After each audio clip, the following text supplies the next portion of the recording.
Salut à tous, j'espère que vous allez bien et que vous gérez bien votre confinement. Bienvenue dans notre nouvelle vidéo. Mais avant de commencer, je vais vous donner la solution à l'énigme de la semaine passée. Pour ceux qui l'auront déjà oublié, l'énigme de la semaine passée était la suivante. Il n'y en a qu'une seule dans une minute, deux dans une heure, mais aucune dans un jour. C'était une énigme assez facile et la preuve est que beaucoup d'entre vous ont trouvé la réponse. Et oui, il s'agit bien et belle de la lettre E, car il y a un seul E dans le mot minute, deux E dans le mot heure, mais aucun E dans le mot jour. Eh bien, aujourd'hui, je vais vous donner quelques astuces pour pouvoir mieux vous organiser dans vos journées, dans le but d'éviter de vous ennuyer, mais surtout de progresser dans vos études. Mais avant de commencer, n'oubliez pas surtout de vous abonner et d'activer la cloche de notification.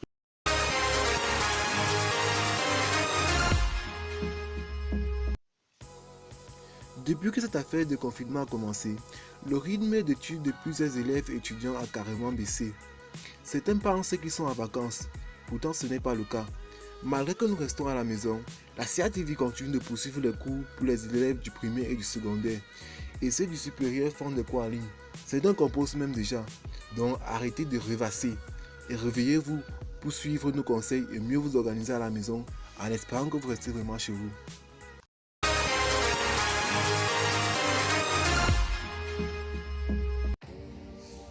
Pour ce qui est de comment étudier durant cette période de confinement, trois principaux facteurs entrent en jeu. Tout d'abord, la volonté. Vous savez déjà certainement de quoi il s'agit, puisque nous en avons parlé durant notre vidéo précédente. La volonté est un facteur très important. Son pouvoir n'est pas mesurable, donc tâchez d'être vraiment sûr de vouloir étudier. Et si ce n'est pas le cas, il vous faudra être motivé. Sinon, à chaque fois qu'on vous dira que c'est en train de chauffer entre papito et pitou dehors, ou alors que la mère de papi a fini de préparer l'eau d'avant de relaxer, vous allez courir pour aller manger et sans rien pour vos cahiers. Ensuite vient la motivation. Ne vous inquiétez pas parce que nous aurons l'occasion d'en reparler dans notre prochaine vidéo. Pour commencer, il vous faudra être vraiment motivé. Ici, la question est de se poser pourquoi j'étudie. Et en fonction de la réponse à cette question, vous saurez alors le degré de votre motivation. Et si cette motivation n'est pas suffisante, il vous faudra chercher même sur le net des vidéos d'encouragement. Et après avoir regardé cette vidéo, vous serez à même et aurez assez de rage pour pouvoir étudier. Car le but de cette vidéo est de vous donner la force et la rage de laisser les jeux vidéo, la paresse et les telenovelas ainsi que autres choses qui vous empêchent d'étudier pour pouvoir vous concentrer uniquement sur vos études et bien travailler. Et après que vous serez motivé, passez donc à l'étape suivante.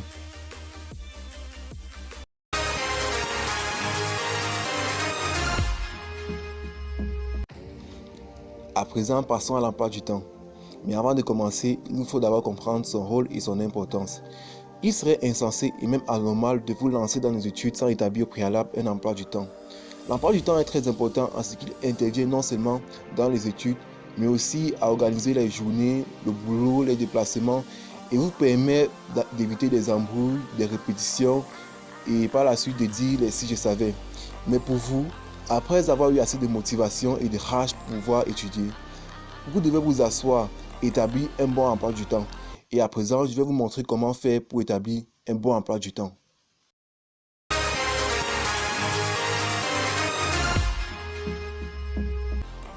Quelle est la méthode pour établir un bon programme d'études? Tout d'abord, il faut noter sur un format ayant inscrit les horaires au préalable, toutes les activités essentielles de votre journée. C'est-à-dire que vous prenez un format pour tracer la colonne des horaires et celle des jours de la semaine. Vous répartissez la colonne des horaires en plusieurs lignes contenant les intervalles de temps de votre emploi du temps. Ensuite, vous y ajoutez toutes les choses que quoi qu'il advienne vous faites, comme par exemple dormir, faire la cuisine, aller à l'église. Bref, ces activités varient d'une personne à une autre. Une fois que vous aurez noté toutes ces choses, faites la liste de vos cours ou UV sur notre papier. Classez-les par ordre de coefficient ou de crédit. Ensuite, dans l'espace libre de votre emploi de temps, placez ces cours et surtout, remplissez beaucoup plus avec les matières de coefficient élevés que les autres.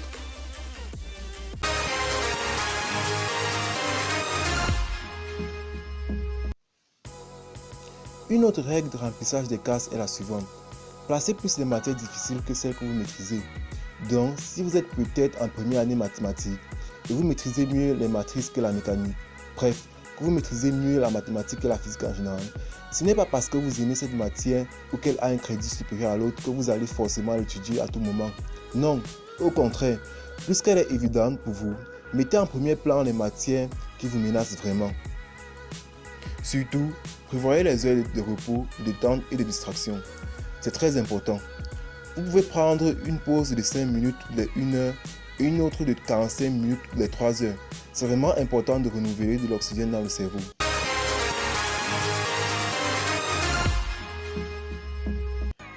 Parlons à présent du respect de l'emploi du temps.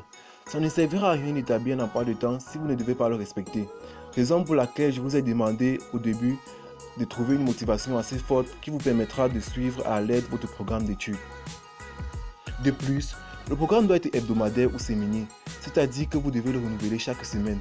Avant cela, chaque soir avant de dormir, vous devez faire le bilan de la journée au verso du format de votre emploi du temps. Oui, vous devez noter si vous avez respecté votre programme, à combien de pourcents vous l'avez respecté, pourquoi vous n'avez pas totalement respecté. Ainsi, à la fin de la semaine, vous utiliserez cela pour établir le nouvel emploi du temps, c'est-à-dire en tenant compte des échecs de la semaine précédente. Donc, faites des emplois de temps hebdomadaires.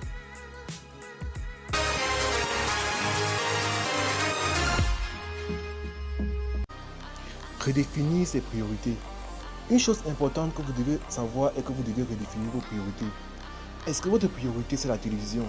Est-ce que votre priorité ce sont les réseaux sociaux? Ou est-ce que votre priorité ce sont vos études et votre avenir? Rassurez-vous, priorité signifie simplement ce qui donne un sens à votre vie. Ce n'est pas parce que vos études sont votre priorité que vous ne pouvez pas voir votre série préférée ou surfer pendant les heures de pause. Vous pouvez prévoir ces heures dans votre emploi du temps, mais il faudra savoir que le plus important ce sont les études et qu'ils passent avant la distraction.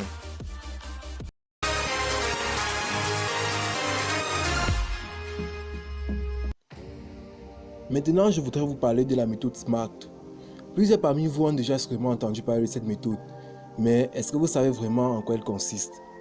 Bref, le sigle SMART signifie spécifique, mesurable, atteignable, réaliste et temporel.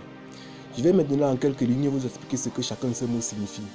Spécifique, c'est-à-dire que vous devez avoir un objectif spécifique en étudiant. Il ne faut pas apprendre sans objectif précis. L'objectif peut être journalier, hebdomadaire, mensuel ou annuel, ou englober tous ces facteurs à la fois. En prenant le cahier, on doit savoir à l'avance ce que l'on veut connaître. Mesurable. Vous devez vous fixer les objectifs et ensuite penser à comment les atteindre. Mesurer les risques que ça inclut. Bref, il faut après s'être fixé des objectifs spécifiques, établir les mesures à entreprendre et à respecter pour les atteindre. Ensuite vient atteignable. J'avoue que cette étape est un peu bizarre, mais il faut se mettre à l'esprit qu'une fois que vous avez fixé vos objectifs et mis sur pied les méthodes pour l'atteindre, c'est comme un contrat que vous avez signé, c'est comme un défi que vous avez accepté et vous devez à présent de gagner. Réaliste. Ne soyez pas fictif. Fixez-vous les objectifs que vous pouvez atteindre. Vous ne pouvez pas être nul en mathématiques et vous décider en une journée de tout comprendre. Pourtant, vous savez bien que c'est très impossible. Soyez raisonnable et réaliste et fixez-vous des objectifs réalisables. Ne rêvez pas et c'est ainsi que vous serez en mesure d'évoluer. Temporaire.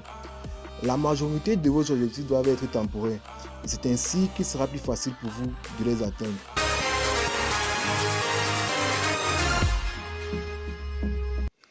Avant de terminer, il y a encore 2 à 3 trucs importants que vous devez savoir. 1. Dormez et réveillez-vous à des heures régulières. Par exemple, vous pouvez dormir à 21h et vous réveiller à 4h du matin. 2. Il faut faire la concurrence avec des amis. Cela augmentera encore plus votre motivation. Et comme je l'ai tantôt dit, on parlera encore mieux de cette motivation durant la prochaine vidéo. 3. Il faut être concentré quand vous étudiez et ne pas courir à chaque fois que Choupoum ou Choupimpim vous envoie un message. Voilà en gros ce que vous pouvez faire pour étudier durant cette période de confinement.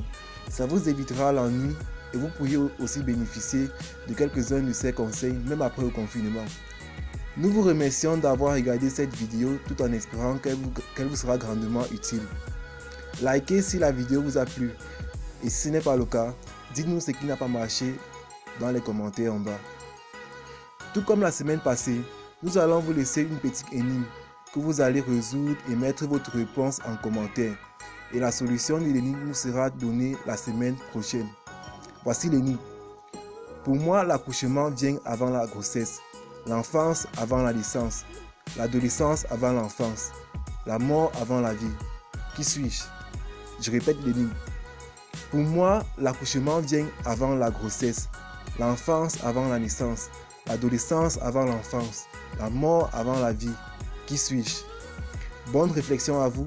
Pensez surtout à vous abonner si vous ne l'avez pas encore fait et de partager massivement cette vidéo. Rendez-vous la semaine prochaine pour une nouvelle vidéo. Merci.